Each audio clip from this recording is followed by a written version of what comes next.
Well, hello and welcome to the frozen south. And let me say straight away that it's practically a miracle that this meeting is on. And look at that! And colossally, that's Mansell! Oh my goodness, this is fantastic! And Damon Hill wins the Japanese Grand Prix. And I've got to stop because I've got a lump in my throat. We've lost our beloved Murray Walker, a genius broadcaster and passionate soundtrack to generations of Formula One fans all around the world. Let's celebrate the great man. He was a proud young military man, rising to captain and commanding a Sherman tank for the Royal Scots Greys during the Second World War. For much of his working life, Murray was also an advertising executive, and he was involved with some memorable lines. If Opal Fruits really did make your mouth water, and Mars bars helped you work, rest and play, Murray was involved. Murray did ride motorbikes in competition, but his real calling was commentary, starting on radio in 1948 at the Shelsley-Walsh Hill Climb, and then on to motorcycle racing as a duo with his father Graham, a champion rider himself. His first commentary was at Silverstone back in 1949, and he was a natural. And it's almost a dead heat!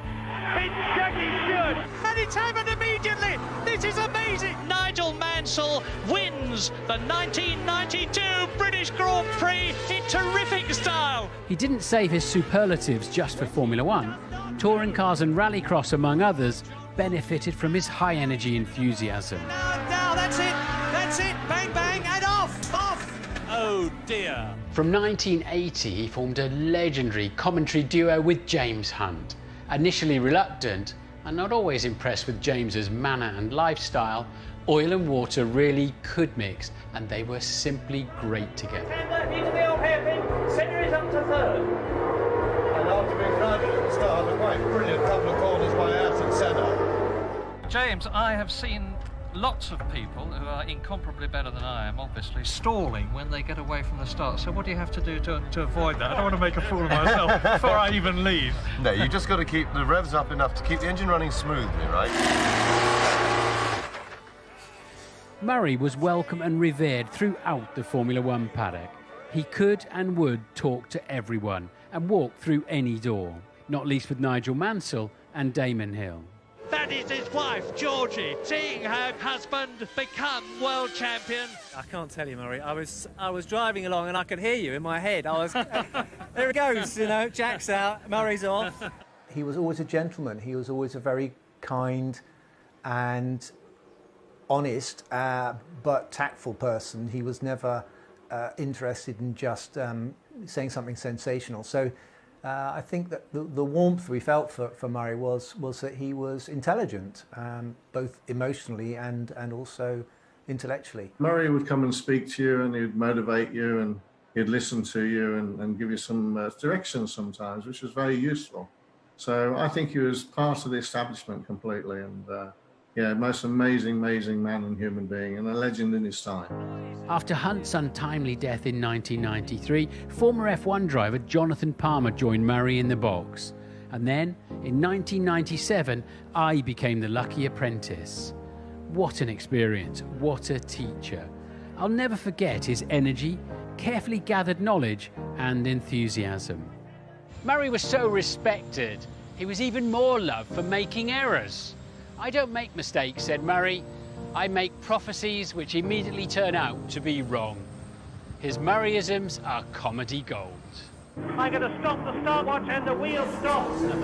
Now, Pete Dam wins, looks through a completely clean windscreen, and that's the big advantage, of course, of being in front. And that's the big disadvantage of getting your line wrong. Bernie, it's some 17 years since you bought McLaren. You've had some good times and you've had some bad times. What do you remember best? I don't remember buying McLaren.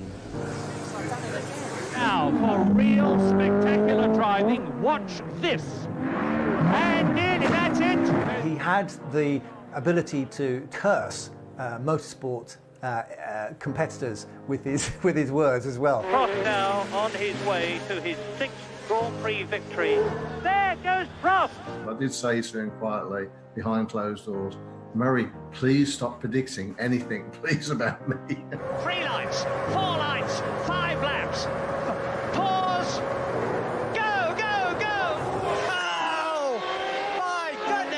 He's storming down the pit lane. Look at him, look at him. And take that. Oh, my goodness. This is quite appalling. This is the worst start for a Grand Prix that I have ever seen in the whole of my life. His voice was very kind of magnetizing, you know, it would draw you into watching the sport, and he made it exciting. If there was no Murray, then the sport, I don't think, would be what it is today. I feel very, very grateful and privileged to have met such a man. He was a real gentleman. You've got an enormous bump on your head. Can you let them see it? I don't know whether... There you go. Right up there. Oh, I'm sorry. A lovely man, and I have no problem saying I love Murray. He's a super guy. In 2001, he reluctantly retired from full-time commentary at the age of 78 at the USA Grand Prix in Indianapolis. He went out at the top of his game and remained engrossed in Formula One until the day he died, aged 97. He was one of the world's great communicators, a life well lived and well loved. And now I've got to stop. Farewell, Murray. So that's it then, folks. That's the last from me. All I can say is that it always has been a pleasure, and I hope you will enjoy Grand Prix racing from now on. Goodbye.